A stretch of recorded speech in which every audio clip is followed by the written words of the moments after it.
कमाल है, जो हरमन सुबह 11 बजे से पहले उठता नहीं था, वो भी बिना बैठी के, और जितनी सवेरे सवेरे किचन में वो भी खुद चाय बना रही। कैरो के चक्कर में अपने ही कमरे में चैन से सो भी नहीं सकता ना। तो पहली बात, सौम्या मेरे लिए गैर नहीं है, प्यार किया मैंने उससे। और दूसरी बात, मैं अपनी मर्जी से जल्दी उठाऊं। चल ठीक है, गैर तो मैं भी नहीं हूं। चल हट, मैं बना देती हूँ। रहने दे प्रीतो, ये चाय मैं सौम्या के लिए बना रहा हूं। अभी भी सदमे में है, रात भर ठीक से सोई नहीं। अब अपने घर वालों से तो कुछ उम्मीद रख नहीं सकता, तो सौम्या का ख्याल तो मुझे खुद ही रखना पड़ेगा।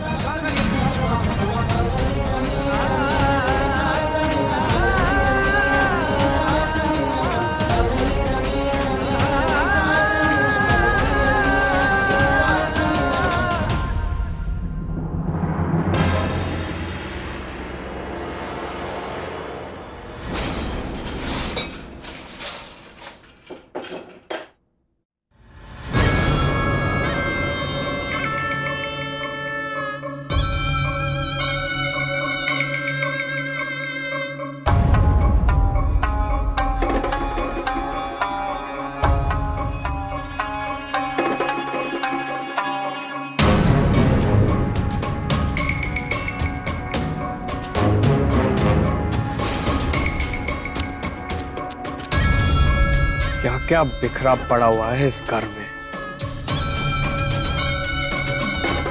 ये खिलौने, सबकी इज्जत, सारे रिश्ते और सबका गुरूर।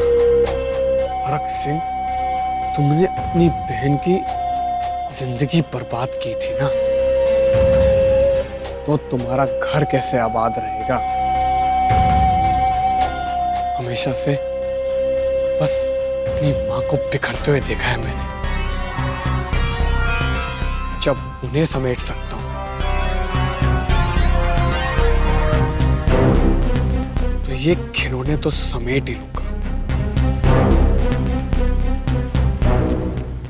पर ये सब रिश्ते नाते, ये सब तो मेरे लिए सीढ़ी है, सीढ़ी, जो मुझे मेरी मंजिल तक लेके जाएंगे। हरक सिंह, अभी तो आगाज देखकर तुम्हारा ये हाल है, कहीं ऐसा ना हो कि अंजाम देखने से पहले ही रब को प्यारे हो जाओ। ऐसे ही घर में इतने स्यापे पड़े हुए हैं, ऊपर से सोच सोच के परेशान हूँ। भाई साहब ने सवेरे सवेरे गार्डन में क्यों बुला लिया? ये गल कर रहे हो, गार्डन विच बुलाया है? हाँ यार, अब उठना।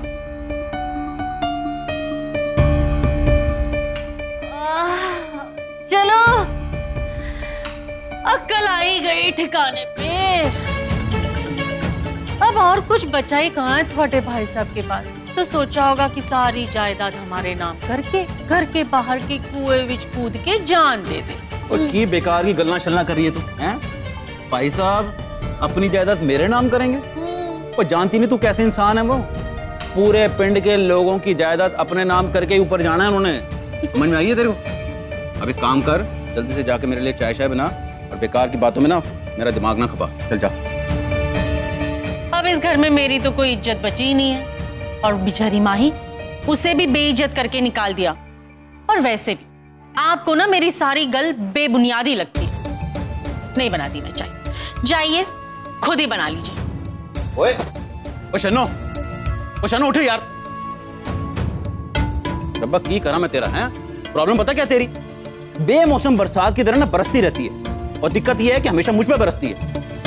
बाकी घर वालों के सामने तो तेरी किकी बन जाती है, कुछ बोला जाता नहीं है, पड़ी रह। घर वालों के सामने किकी कुछ नहीं बनती, सारा दिन मैं ही तो लड़ती रहती हूँ। हाँ, जायदाद के लिए और हर चीज के लिए। आप तो कुछ गल करते ही नहीं हो उनके साथ।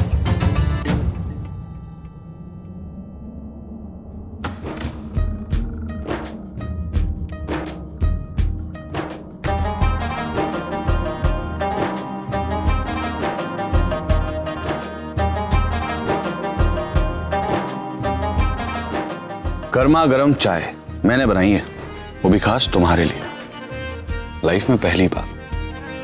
पियो। मेरे लिए कितना कुछ करते हैं आप। वो एक्चुअली कल रात को तुम्हें डर लग रहा था, तुम ठीक से सो नहीं पाई और मौसम भी ठंडा हो गया था, और ऐसे मौसम में अगर बेड टी मिल जाए तो लाइफ सॉर्टेड लगने लगती है। और बेड टी की कीमत क्या होती है मुझसे ज्यादा और कोई नहीं जानता। चाय पियो, पी के बताओ कैसी बनी है। तेरे सजदे में सर झुकाऊं,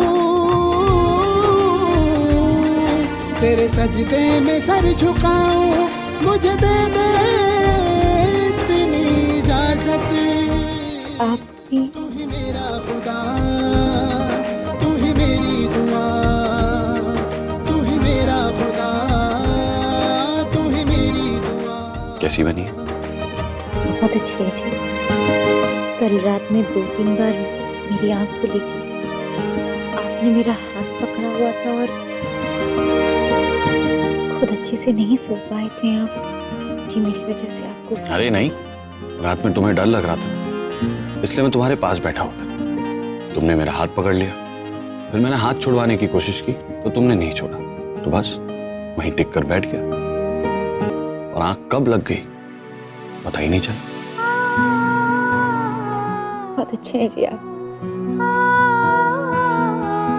बहुत बार बोल चुकी हो, आज बताइए तो कि कितना अच्छा हो।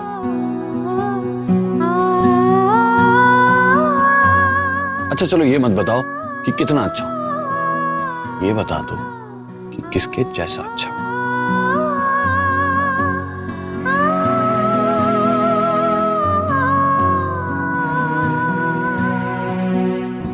बोलो किसके जैसा अच्छा हो। पापा जी, आपका टिफिन मैंने खुद पैक किया है। तो अन्नू चोट कैसे लगी? किसी ने मारा क्या? हाँ, किस्मत ने। जब से तू इस घर में आई है ना, रोज फूटी किस्मत की मार झेल रहा हूं मैं। चल भाग।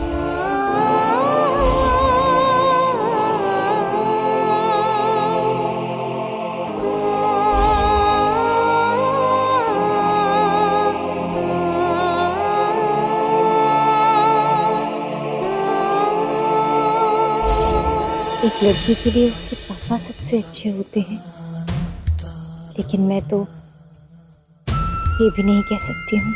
तो फिर मैं तुम्हारी माँ जैसा अच्छा हूँ? माँ तो अच्छी ही होती है, भगवान ने उन्हें ऐसे ही बनाया होता है ना जी, इसीलिए आपकी तुलना मैं माँ से नहीं कर सकती। आप ही की तरह अच्छे हैं। आपने मेरे लिए कितना कुछ किया है जी, मैं आपकी तुलना किसी और से कर भी नहीं सकती हूँ। अगर आप नहीं होते तो पता नहीं मैं आज कहाँ होती, किस हाल में होती। लेकिन हरमन जी, मेरे लिए आप घर वालों के आगे क्यों बुरे बन रहे हैं? क्यों उनको और अपने आप को आप दुख दे रहे हैं? मेरा कुछ भी हो, लेकिन मैं आपको तकलीफ में नहीं देख सकती। आप बस मुझे भूल जाइए, मैं अपने घर। तुम्हारे घर? वो घर जहां पर जल्लाद जैसा बाप तुम्हारा इंतजार कर रहा है कि तुम कब आओगे और वो कब तुम्हें जान से मारेगा। घर जाने की सोचना भी मत, तुम यहीं रहोगी मेरे साथ बस। तुम फ्रेश हो जाओ, मैं नीचे का माहौल देख कर आता हूं कैसा।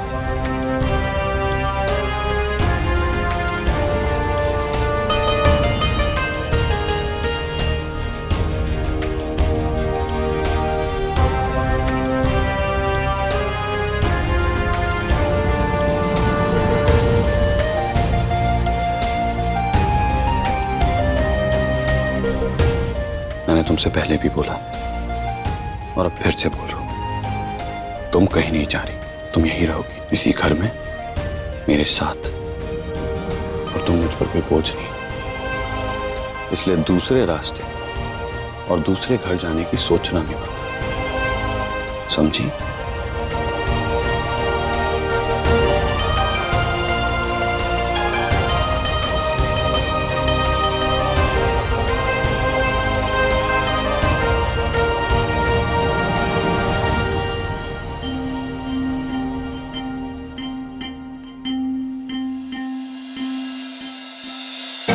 रख सिंह, वरुण, ओ हाँ वीरे, रख सिंह का मैनू नहीं पता वीरे, और सुबह से मैंने भी मामा जी को देखा नहीं है, शायद अपने कमरे में होंगे।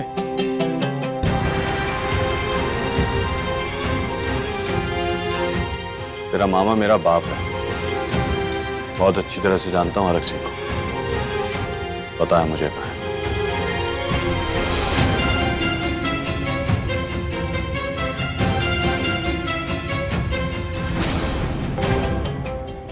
वीर जी मैं सारी फाइल्स ले आया हूं।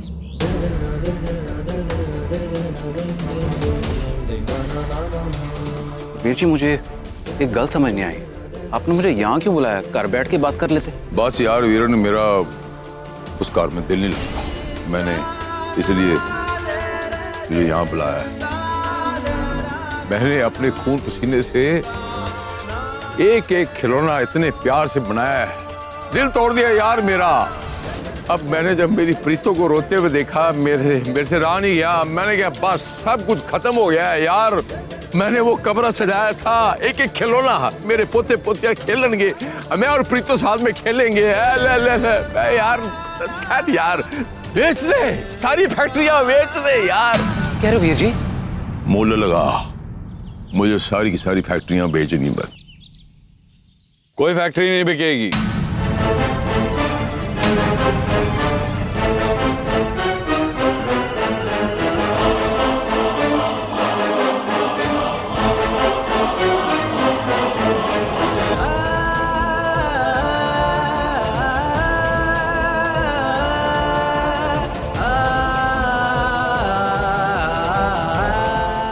चाची तू अंदर जा, मैं बात कर। समझा अरमान, तू ही समझा। चाचा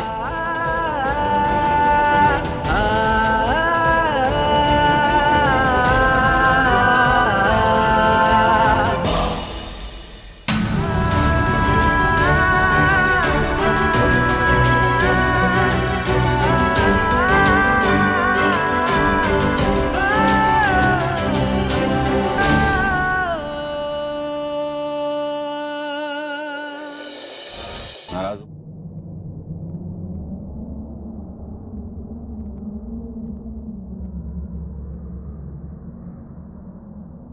नाराज हो मुझसे? ऐसे पूछ भी क्यों रहा? नाराज तो हो ही। ऐसे मैं जो भी करता हूं तुम्हारे हिसाब से गलत ही होता है। नहीं, गलत नहीं होता है, अलग होता है, तुम्हारी सोच से अलग होता है। और सच कहूं तो इस वक्त सोचने से ज्यादा समझना जरूरी है। प्रीतो से कुछ नहीं कह सकता क्योंकि उसने सोचने की ड्यूटी दिल को दे रखी है और उसे मेरा नजरिया समझ भी नहीं आएगा। पर कम से कम एक बाप होने के नाते अपने बेटे को उसके नजरिए से तो समझ सकते हो ना। बिल्कुल बात नहीं करोगे, जानता हूं नहीं करोगे। बचपन से देखा है, जब भी नाराज होते हो बात नहीं करते हो और फिर मामला सुलटाने के लिए खुद ही आ जाते हो। उस वक्त मुझे 7 खून माफ थे और अब कोई भलाई का एक काम नहीं करने देता। समझो यार हरक सिंह, अपनी दोस्त की जिंदगी बचा रहा हूं, उससे मैं तुम्हारा और प्रीतो का दुश्मन तो नहीं हो जाता ना। कुछ गलत नहीं होने दूंगा तुम दोनों के साथ, इतना तो भरोसा रखो। खून हूं मैं तुम्हारा। फैक्ट्री मत बेचो हरक सिंह, नहीं तो पोते पोतियों के लिए खिलौने बाहर से खरीद के लाना पड़ेंगे।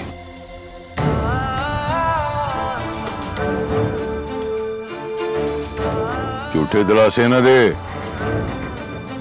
कमरे में रखता है किन्नर और वादे करता है पोते पोतियों के।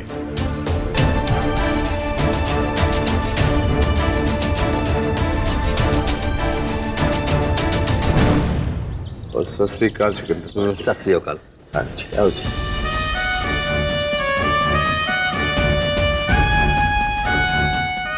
वाह जी वाह, घर को कितने सलीके से रखा है आपने, बिल्कुल वैसा ही जैसा मैंने आपको दिया था जी। सत श्री अकाल। अरे बेबे, आपने क्यों तकलीफ की? अरे कोई गल नहीं। इतने बैठिए। हाँ जी।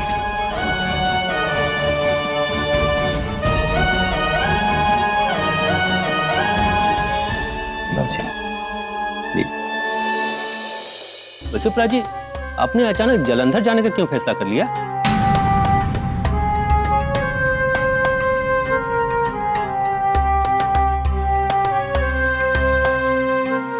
क्या ना जी, मम्मी तो रही नहीं, बड़ी की शादी हो गई, ससुराल में रहती है।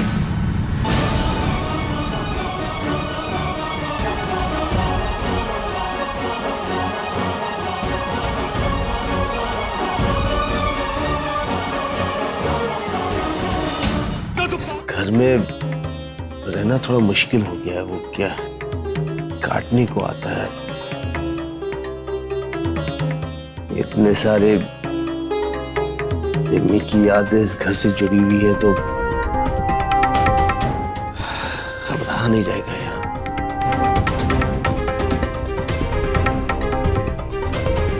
इसलिए सोच रहे हैं कि जलंधर चले जाएंगे। अपना जैसा शहर है, जैसे तैसे करके वहां के लोगों से खुद मिल जाएंगे। इसलिए जब आपने फैसला ले ही लिया है तो मैं क्या कर सकता हूं। अच्छा जी, मैं चलता हूं। जी जी, जैसा होगा आप मुझे बता दीजिएगा। बिल्कुल जी, और आपका जो भी हिसाब होगा मैं बता दीजिए। हम कल ही घर खाली करना चाहते हैं। ठीक है जी। आइए। अंकल जी,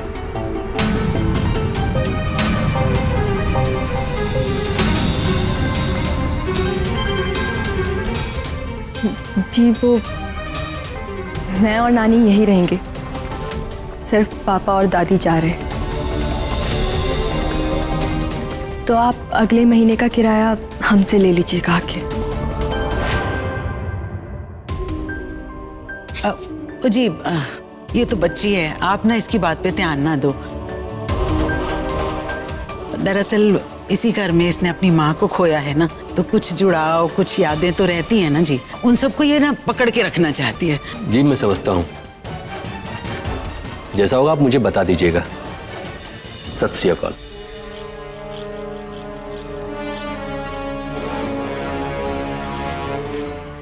बेबे,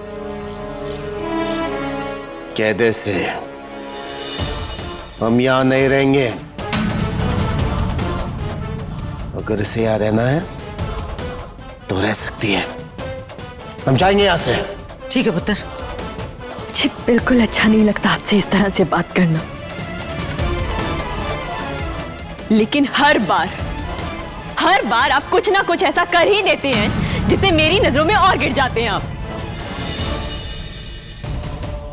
जानते हैं कितना गिर चुके हैं आप? हाँ, आपको ना इस बात का एहसास तब होगा जब आप अपने सारे रिश्ते खो चुके होंगे।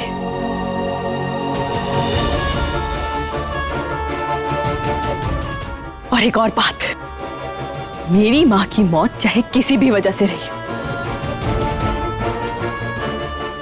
लेकिन अपनी पत्नी को आपने खुद मारा है। आपने मारा है उन्हें।